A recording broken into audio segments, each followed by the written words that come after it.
I freeze mid-step in the church hallway, my cousin Vanessa's words hanging in the air like a physical blow. $15,000 for a wedding gift? You're such an amazing sister. The gift card in my purse suddenly feels like a brick against my hip. $5,000, 2 months of careful saving, budgeting lunches at my desk, canceling my weekend getaways. My fingers curl instinctively around the strap of my handbag. Vanessa turns, her champagne glass tilting precariously as she spots me. Her eyes widen, lips forming a perfect O of surprise. Oh, was it supposed to be a surprise? My PR training kicks in before my emotions can betray me. I stretch my lips into what I hope passes for a smile, though my face feels wooden, disconnected from the storm brewing inside. Don't worry about it. I manage, my voice steadier than it has any right to be. These things have a way of getting out. Vanessa smiles, relieved, and squeezes my arm. Still, what a generous gift. Maya is so lucky to have you. The world narrows around me as I nod, murmur something appropriate, and continue down the hallway on suddenly leaden legs. 15,000. Not 5. 15. The bathroom door feels impossibly heavy as I push through it, locking myself in the farthest stall. My hands shake violently now, no audience to perform for. I fumble with my phone, pulling up my bank app. The balance mocks me, the result of months of overtime and sacrifice. The gift card receipt sits in my email, the confirmation number, and amount in bold black letters, $5,000. A memory surfaces. My mother's voice, casual and cutting over Sunday brunch last week. You know, with your PR salary, everyone expects something substantial. The way she emphasized substantial, as if my planned gift were pocket change. Mia, my perfect younger sister, nodding along. Jenny's sister gave her $20,000 for her wedding. Must be nice to have such a generous family. The dismissive look they exchanged when I'd mentioned my $5,000 gift. The gift that represented 60-hour work weeks and declined invitations to save every penny. My heartbeat thunders in my ears. Sweat breaks out across my forehead as tunnel vision threatens. I press my palms against the cool metal of the stall door, forcing myself to breathe deeply. 1 breath. 2. 3. In the mirror above the sink, my reflection stares back at me. Melia Allen, 31, successful PR specialist, reliable daughter, generous sister. My makeup is flawless, my burgundy dress wrinkle-free, my smile practiced and pleasant. But something new burns in my eyes now, a controlled fury, simmering beneath the composed exterior. I reach into my purse and remove the gift card from its elaborate wrapping, the silver ribbon I'd spent 20 minutes perfecting now crushed between my fingers. 15,000. They'd told everyone I was giving 15,000. This isn't the first time. Images flash through my mind. The check I wrote for Maya's final semester of college when she decided to study abroad. The loan for my parents' roof repairs that was never mentioned again. The medical bills after Dad's minor surgery last year that somehow became my responsibility. Each time, the same pattern. The casual mention of their need. The pointed references to my good fortune in my career. The implied obligation. The gratitude that never quite matched the sacrifice. Water splashes onto my wrists as I wash my hands with mechanical precision. I pat my face dry, reapply my lipstick, and straighten my shoulders. Not this time. I walk into the rehearsal dinner with measured steps, scanning the room until I spot them. Mom and Maya, heads together in conversation at the head table, both turning silent the moment they notice me. Their smiles are too bright, too eager as I approach. Guilt flickers across Maya's face before she masks it with a laugh at something our father says. Miss Allen? The wedding planner appears at my elbow, clipboard in hand, her professional smile firmly in place. Your mother mentioned you'd like to announce your gift during tomorrow's reception? I turn to her slowly, a plan forming with perfect clarity. Actually, I have a better idea. My voice sounds different even to my own ears, calm, decisive. Could I be added to the toast list? Before my mother speaks. The planner nods, making a note on her clipboard. Of course. Right after the father-daughter dance? Perfect. I smile, feeling the weight of the gift card in my purse. I think everyone will be quite surprised by what I have to say. After the rehearsal was over, the hotel room keycard slipped from my trembling fingers as I fumbled with the door. Inside, I kick off my heels, one bouncing across the beige carpet as I sink onto the edge of the bed. My phone buzzes with a text from Mom. Don't forget your speech tomorrow. Everyone's so excited about your generous gift. I switch off the phone and pull out my laptop instead.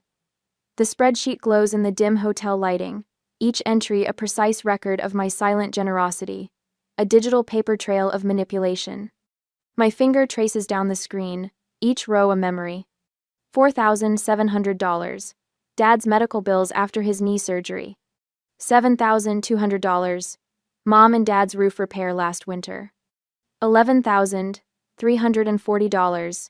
Maya's final semester abroad in Barcelona. $3,890. The emergency loan when Maya's car broke down. $5,450. Parents' anniversary cruise. $15,000? The total at the bottom of the screen mocks me. $47,380 over 3 years. Nearly a year's salary after taxes. I open my banking app, staring at the balance that should be larger. Should be enough for the down payment on the small bungalow I've had my eye on for months. The cottage with the bay window and reading nook that the realtor keeps calling about. My email inbox holds more evidence. Subject lines from Maya scroll past. Thank you so much for the help with tuition. I'll pay you back someday. Love you. You're literally a lifesaver with the car thing. I owe you big time. Best, sister, ever. Barcelona wouldn't have happened without you. Not one penny repaid. I click on voicemail, finding the message from last Tuesday that I'd saved. Sweetie, it's Mom. Just confirming you're bringing the gift tomorrow. We're telling everyone about your generous contribution. 15,000 is such a meaningful number for our family, you know, since Maya was born on the 15th. Anyway, call me back. 15,000. The precise amount they knew I couldn't afford without emptying my savings. The hotel phone rings, startling me. I answer reflexively. You're not answering your cell. Kate's voice comes through, clear and fierce. What happened at the rehearsal? They told everyone I'm giving Maya $15,000. They what? Kate's voice rises. Mel, that's 3 times what you planned. My laugh sounds hollow even to my own ears. According to my spreadsheet, it's not even their biggest ask. What spreadsheet? The words tumble out as I describe the financial accounting I've kept for years, every loan, every temporary help, every guilt-induced transfer. 47,000? Kate whispers. Mel, that's financial abuse. The term hangs in the air between us. I've never labeled it before. This ends now, Kate says, her voice hardening. They've been using you as their personal ATM for too long. It's not that simple. Because you've let them make it complicated. Your mother orchestrates, Maya plays along, and your father sits back and benefits without ever lifting a finger to defend you.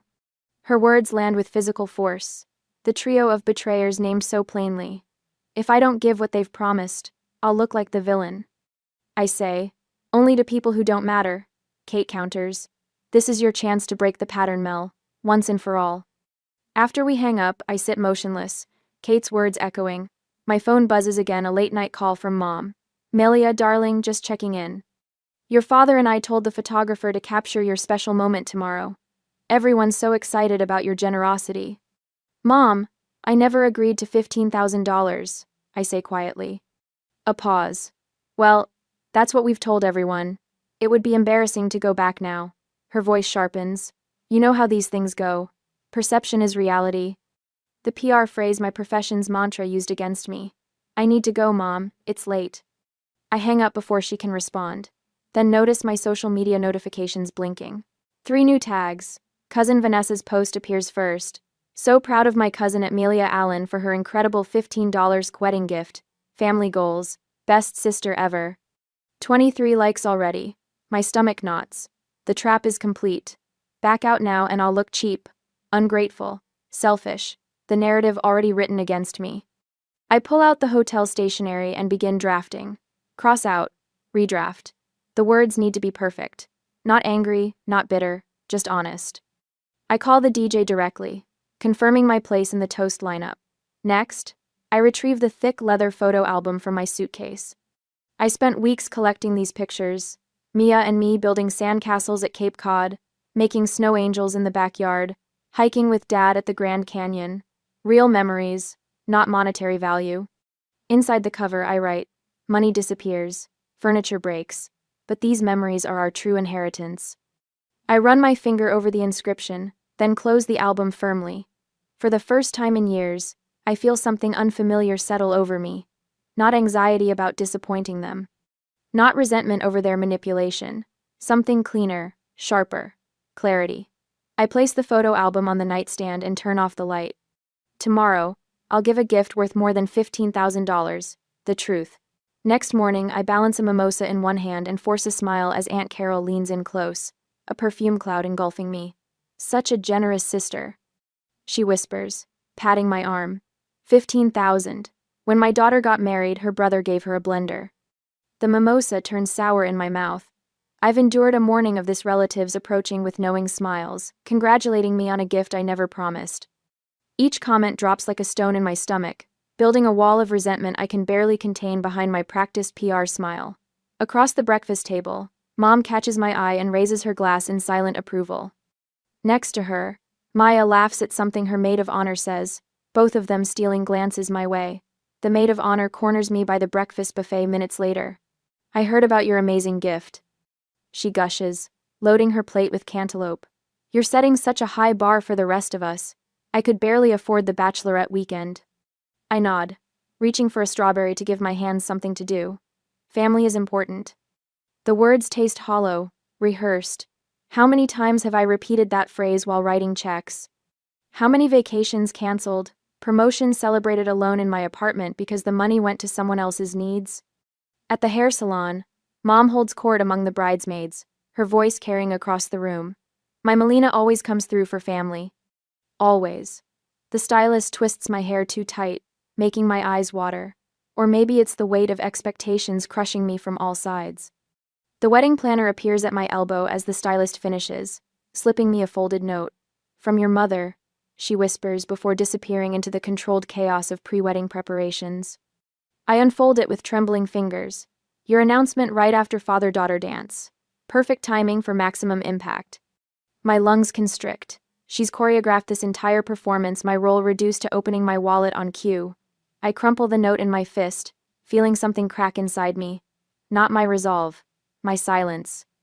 Back in the bridal suite, I reach for the photo album I brought for Mia. Flipping through childhood pictures last night, I'd found an unexpected gift, the memory of who I used to be. There's 10-year-old me, skinny arms crossed, standing between Maya and a neighborhood boy who'd made her cry. My chin jutted forward, eyes flashing. I'd forgotten that girl existed, the one who spoke her mind before she learned to swallow her words with her pride. Another photo slips out. Grandma Allen holding both of us on her lap, her silver hair catching sunlight. Her voice echoes in my memory. Honesty is the only gift that never breaks, Melly. Remember that. I touch the image, feeling the truth of it burn through my fingertips. My silence hasn't protected anyone, it's only enabled years of taking, of expectations that grow with each unspoken surrender. The bathroom door swings open, and Mom appears in the reflection behind me. Our eyes meet in the mirror, her perfectly lined lips tightening at the corners. There you are. Everyone's waiting. She closes the door, blocking the exit. I've told everyone about the 15,000, Melia. Don't embarrass us. The words hang between us. The first time she stated the lie directly to my face. I turn slowly, photo album clutched to my chest like armor. I never agreed to that amount, Mom. Her shoulders stiffen, surprise flickering across her face before hardening into something colder. Don't be difficult. You make more than enough to spare it. Family comes first. Yes. The word comes out stronger than I expected. Family does come first. That's why I'm doing this. Doing what? Suspicion narrows her eyes. I move past her toward the door. Being honest. My phone buzzes with a text from Kate. Whatever happens, I'm proud of you. Truth is always right. The photographer captures me in the hallway, camera clicking at my expression. Whatever he sees makes him lower the lens and nod with something like respect. That's a keeper, he murmurs. Uncle William passes me on the way to the ceremony, his weathered hand squeezing my shoulder. Stand tall, Melia, he says quietly. Some storms need to break. He's always seen through the family dynamics, recognized the undercurrents while everyone else admired the surface. His support steadies me as I approach the DJ's table and hand over my revised speaking card. Before the mother of the bride, I say firmly. It's a surprise. The DJ studies my face, then nods. Got it. The ceremony passes in a blur of white lace and promises. I stand beside my sister, holding her bouquet, wondering if she sees the irony I've been holding things for her all our lives. The reception begins with champagne and laughter. Across the room, Mom straightens Dad's tie, whispering in his ear. She's radiant in her mother of the bride glory, accepting compliments and directing servers with practiced efficiency. Every few minutes, her eyes find me, making sure I'm still in place for my assigned role. The father-daughter dance concludes with applause. Mom begins moving toward the microphone, her path clear in her mind. But the DJ's voice cuts through the settling quiet. And now, before we hear from the mother of the bride, Melia Allen would like to say a few words. Mom freezes mid-step, her champagne glass tilting dangerously.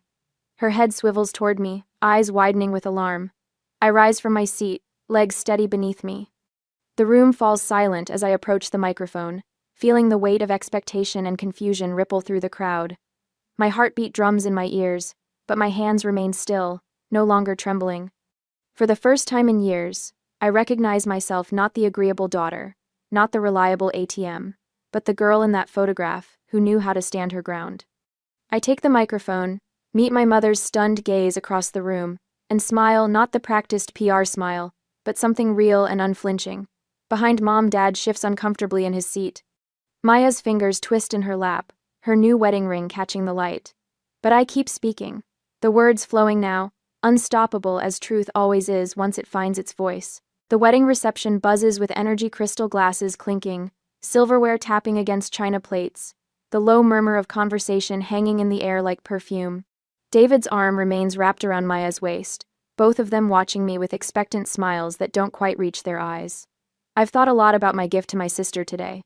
I begin, my voice carrying across the ballroom with surprising steadiness. Mom leans forward in her chair, nodding encouragement, already rehearsing her follow-up announcement in her mind. I can practically see the words forming behind her eyes. $15,000 from my generous daughter. My gaze locks with hers, and I hold it a beat longer than comfortable. A flicker of uncertainty crosses her face. Money can be spent, I continue, running my thumb along the edge of the microphone. Furniture can break. The photo album rests against my hip, hidden by the tablecloth. But love and truth last forever. Mom rises halfway from her seat, her champagne glass abandoned. The DJ, bless his soul, after our earlier conversation, subtly steps between her and the microphone stand. Maya's smile falters as she glances from me to Mom, then back again. Her fingers tighten around David's sleeve. Dad shifts in his chair, suddenly fascinated by the pattern on the tablecloth. He won't meet my eyes. Never has when it matters. Instead of a number, I say, my voice gaining strength with each word, I want to give my sister a blessing. Build your marriage on honesty, not on forced sacrifice. A ripple moves through the crowd, raised eyebrows, exchanged glances, small nods of recognition. Aunt Judith, who watched Mom manipulate me into paying for Maya's study abroad program 3 years ago, leans toward Uncle William with a whispered comment. William's eyes meet mine with quiet approval. The truth has been hiding in plain sight for years, visible to anyone willing to see it. Family isn't measured in dollars, I continue, even as Mom attempts to edge around the DJ, her smile stretched so tight it might crack her foundation. The growing applause drowns her protests as she tries to interrupt. It's measured in moments of authentic connection. I reach beneath the table and lift the album, its burgundy leather cover catching the light from the chandeliers overhead. This album contains our shared history, the real wealth of family. Walking toward Maya, I feel strangely weightless. The pressure that's lived between my shoulder blades for years, the constant responsibility of being the family ATM dissolves with each step. I open the album to the first page. Maya, age 7, and me, age 10, arms wrapped around each other at the lake house. Before college tuition and roof repairs and medical bills. Before the calculations and manipulations. Before love came with a price tag. Remember this? I ask, my voice soft now, meant only for her. You were afraid of the water, and I taught you to float on your back. A tear slips down Maya's cheek, smudging her carefully applied mascara. Shame and recognition flicker across her face as she accepts the album with trembling hands. I hope you and David fill it with honest moments and true happiness, I say, squeezing her fingers before stepping back. That's worth more than any dollar amount.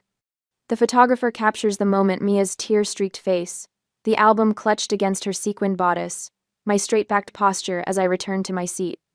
It's not the money shot Mom planned, but it's honest.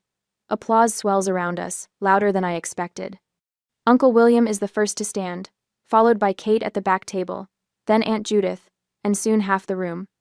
Not standing for me, exactly, but for the audacity of truth over practiced family performance. Mom remains seated, her body rigid with fury barely contained behind her social smile. Dad pats her hand absently, his gaze fixed somewhere over my left shoulder. Later, guests approach with genuine appreciation. Mrs. Robertson, Mom's bridge partner for 20 years, squeezes my elbow. About time someone in this family spoke honestly, she murmurs, loud enough for Mom to hear from 3 feet away. Mia finds me by the cake table, the album tucked under her arm. Her makeup has been hastily repaired, but her eyes remain red-rimmed. You made me look terrible, she whispers. But there's no real heat behind it. No, I correct her gently. I gave you the chance to be better. I gave you the chance to be better. Maya glances toward our mother, who stands surrounded by a circle of relatives, her hands moving in short, sharp gestures. Damage control in full swing. Eleanor intercepts me as I slip away from the crowded dance floor. Her fingers curl around my wrist, manicured nails digging into my skin. You've humiliated us in front of everyone. She hisses, her smile fixed for any watching guests, while her eyes flash with cold fury. That speech. That photo album. What were you thinking? I draw a steady breath, feeling oddly calm despite the storm brewing around me. The weight I've carried for years has lifted, leaving clarity in its place. I was thinking about honesty, Mom. Thomas appears behind her, his jaw clenched beneath his rehearsed smile. Your sister deserves better, Melina. On her special day, of all times. Before I can respond, Maya approaches, her wedding gown swishing softly against the polished floor. Mascara streaks her cheeks, the perfect bride's makeup now imperfect with tears. Why did you have to make a scene on my special day? Her voice wavers between genuine hurt and practiced performance. Everyone was expecting, you know. $15,000? I ask quietly, refusing to be baited into raising my voice. A gift I never promised? Eleanor's nostrils flare. We assumed you'd want to do something meaningful. With your salary. My salary barely covers my rent after I've given you $47,000 over the past 3 years. The number falls between us like a stone, precise and undeniable. Thomas blinks rapidly. Now wait just a minute. I reach into my clutch and withdraw a folded piece of paper. The spreadsheet I printed this morning, every transaction meticulously documented. Here's a complete accounting. Dad's medical copays. Mom's roof repairs. Maya's final semester abroad. That's private family business, Eleanor snaps, glancing nervously at nearby guests who've begun to notice our tense gathering. Private until you decided to announce a fictional $15,000 gift to everyone we know. My voice remains level even as heat rises in my chest. Love shouldn't come with a price tag. Uncle William approaches, champagne glass in hand. His weathered face hardens as he overhears Eleanor's rising protests. Eleanor, the girl's right, he says, placing a steadying hand on my shoulder. This has gone on too long. Mrs. Caldwell, my mother's bridge partner for 20 years, pauses nearby, her expression shifting from curiosity to discomfort as she witnesses Eleanor's mask slipping. You don't understand. Eleanor sputters, her composure fracturing. Family helps family. I agree, I say, opening my purse again. Which is why I brought these. I pull out my phone and open the text thread with Mia from 2 weeks ago. I hold it where she can see the screen. Mom says you're announcing the 15 Kelvins at the reception. So generous. Can't wait. Followed by a string of heart emojis. Maya's face drains of color. I didn't, I thought. The wedding planner hovers nearby, clipboard clutched to her chest. Eleanor attempts to wave her away, but she steps forward instead. Mrs. Allen specifically asked me to prepare for this announcement, she says, addressing me directly. She gave me the exact figure and requested it be highlighted during the parent toasts.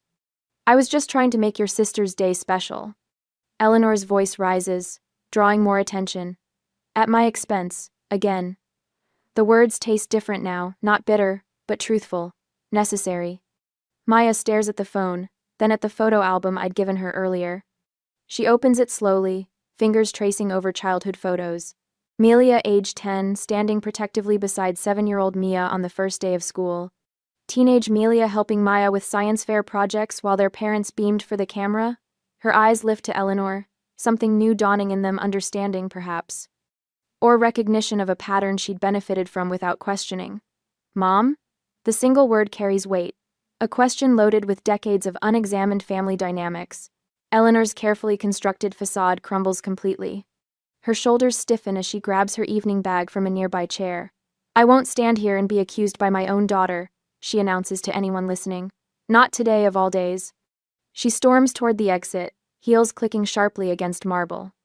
Thomas follows without meeting my eyes, his perpetual retreat from conflict as familiar as his cologne. I stand alone in the aftermath, spine straight, breath even.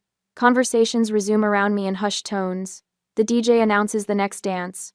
Life continues. Uncle William squeezes my shoulder once before moving away. About time, he murmurs. Mia remains, clutching the album to her chest, looking smaller somehow without our parents flanking her. I didn't know, she whispers. Not everything. You didn't want to know, I correct her gently.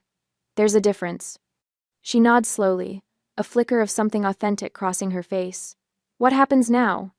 I look around at the beautiful reception, the flowers that cost more than my monthly rent, the open bar and lavish buffet. The life we've all pretended we could afford. Now we start telling the truth, I say, feeling the first real smile of the day spread across my face, and see what's left. And I run my fingers over the glossy album cover, savoring the quiet of my apartment. 1 month since Maya's wedding, and the weight I've carried for years has lifted from my shoulders. No frantic texts asking for small loans. No guilt-inducing voicemails about family obligations. The morning light streams through my living room windows, catching on the unopened letter that arrived yesterday. Maya's handwriting. I've been circling it like a cautious animal, unsure whether it contains another manipulation or something new. Taking a deep breath, I slide my thumb under the seal. Dear Melia. The photo album sits on our coffee table. David picks it up almost daily, asking about the little girls with gap-toothed smiles building sandcastles at Cape Cod. I've shown him every picture a dozen times now. What I haven't told him what I need to tell you is that Mom pressured me into the money announcement. She said it would motivate you to give more. I should have stood up to her. I'm sorry I didn't. Your speech wasn't what I expected, but maybe it was what I needed. Love, Maya. My hands tremble slightly as I fold the letter. The first honest communication between us in years. I pull out my own copy of the family album, the twin to Maya's gift, and flip to a blank page. Carefully, I position a new photo, Maya hugging me after my wedding speech, her face revealing genuine gratitude, rather than the practiced smile our mother taught us. Not perfect, but real. Next to it, I leave empty spaces, room for honest relationships still forming. How's therapy going? Kate asks later that night, raising her wine glass across the dinner table. Around us, friends who stood by me through the wedding drama clink glasses and laugh. Dr. Marshall says I've got excellent boundaries now, I reply, unable to keep the pride from my voice. Last week, Dad called about their property taxes. I suggested a payment plan with the county instead of reaching for my credit card. Kate's eyebrows shoot up. And? He actually thanked me for the advice instead of making me feel selfish. I shake my head, still surprised. Baby steps. To speaking truth, even when it's difficult, Kate declares, raising her glass higher. To speaking truth, our friends echo. My phone buzzes. Mom's number. Once, that would have sent me into a spiral of obligation. Now, I silence it, planning to return the call tomorrow, on my terms. When Jen, a coworker, mentions her parents' expectations about helping with her brother's college tuition, I share my experience without preaching. The relief in her eyes when I validate her discomfort reminds me of my own journey. Later that week, my phone rings during lunch. Melia. My mother's voice sounds different, less commanding. I've been thinking about what happened at the wedding. I wait, fork suspended. I never saw how much pressure we put on you. She continues, the words clearly difficult for her. The money, the expectations. I think I convinced myself it was normal. Thank you for saying that, I respond, carefully measured. I'm open to building something new, based on respect. A pause. I'd like that. That evening, I add another photo to my album. A recent family dinner where, for the first time, no one mentioned my finances or implied obligations. Just conversation, sometimes awkward but honest. On the album's first page, I write an inscription: "The true wealth of family is measured in honesty, not dollars." I close the album, leaving the final pages blank, ready for a new chapter of family history that hasn't been written yet. Sometimes the most valuable gift we can give is the courage to speak our truth.